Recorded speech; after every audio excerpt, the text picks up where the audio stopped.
The Cold War was a time of paranoia, power plays, and paradoxes.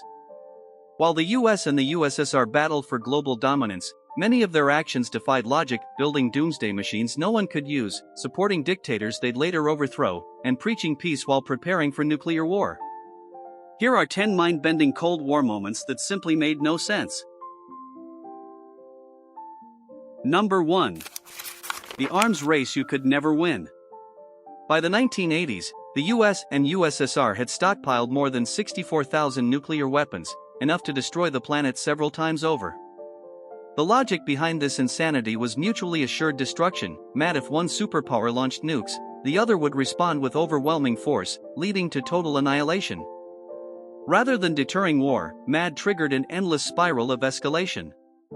In 1967, the US arsenal peaked at over 31,000 warheads. The Soviet Union surpassed it in 1986 with more than 45,000. These included ICBMs, submarine-launched missiles, and even mobile nukes. Yet the paradox was clear: these weapons could never be used, doing so would be suicidal. Even so, budgets ballooned, with defense contractors profiting and governments justifying expansion through fear. Former US Secretary of Defense Robert McNamara later called the strategy insane. And he helped design it. Why create doomsday machines you never intend to use? Number 2. Supporting dictators only to overthrow them. In its fight against communism, the US often propped up brutal dictators only to later abandon or overthrow them. This self-defeating pattern played out from Latin America to the Middle East. Take Anastasio Somoza of Nicaragua. Backed for decades despite mass repression, he was eventually overthrown in 1979 after losing US support. In Iran, the CIA installed Shah Mohammad Reza Pahlavi in 1953, only to watch his rule spark the 1979 Islamic Revolution. And in the 1980s, Saddam Hussein received US intelligence and aid during the Iran-Iraq War, only to be vilified and toppled in 2003. These friends were useful only while convenient. The long-term result?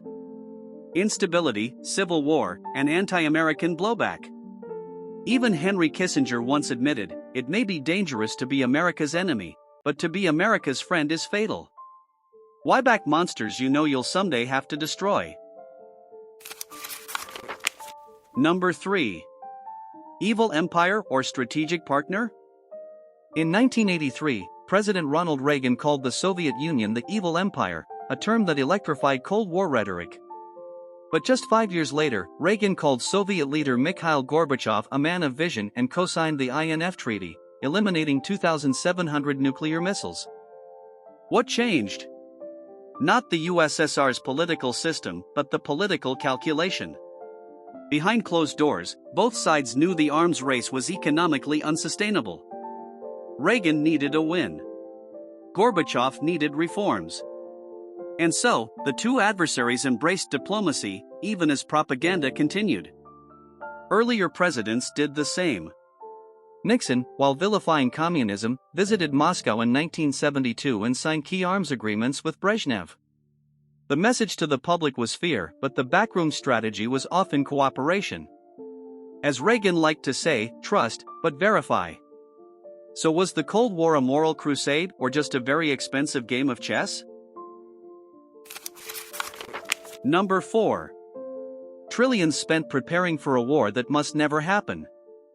The Cold War wasn't just about avoiding war, it was about preparing for one so catastrophic it could never be fought. Yet from 1947 to 1991, the US spent an estimated $13 trillion on military readiness, surveillance, and defense systems. By 1989, the Pentagon's annual budget exceeded $295 billion, with thousands of troops stationed across Europe and Asia, endless military drills, and war plans drawn up for a conflict that would likely end civilization. Even more disturbing, in 1983, a computer error at a Soviet early warning station falsely signaled a US missile launch. Only the judgment of Lieutenant Colonel Stanislav Petrov, who sensed it was a false alarm, prevented a potential nuclear retaliation. He later said, "I had a strange feeling.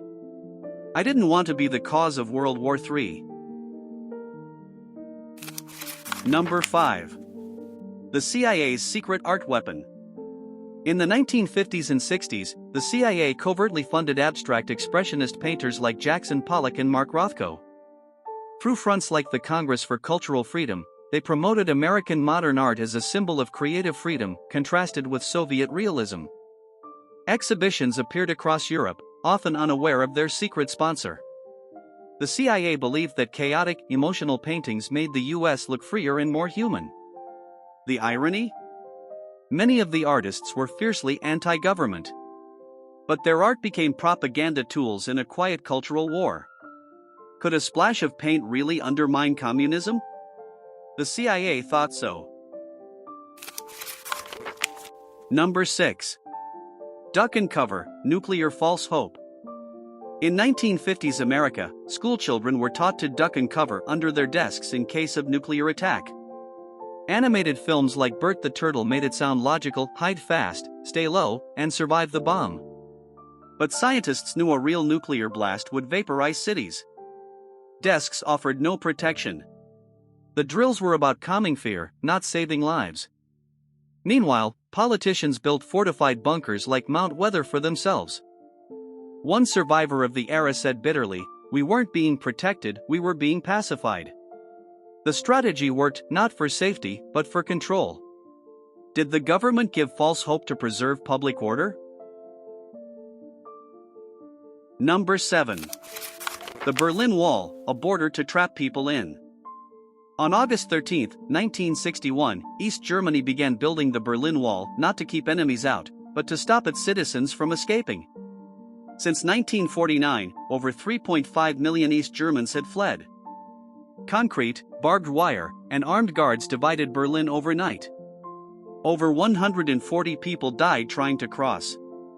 The West condemned it, but even JFK privately admitted, "A wall is a hell of a lot better than a war." So while it symbolized Soviet oppression, the wall also served as a grim peacekeeper, freezing an unstable balance. Was the wall pure tyranny or Cold War necessity? Number 8. America armed future enemies.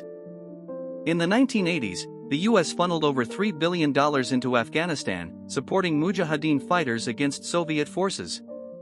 One beneficiary was Osama bin Laden's network, which later evolved into Al-Qaeda.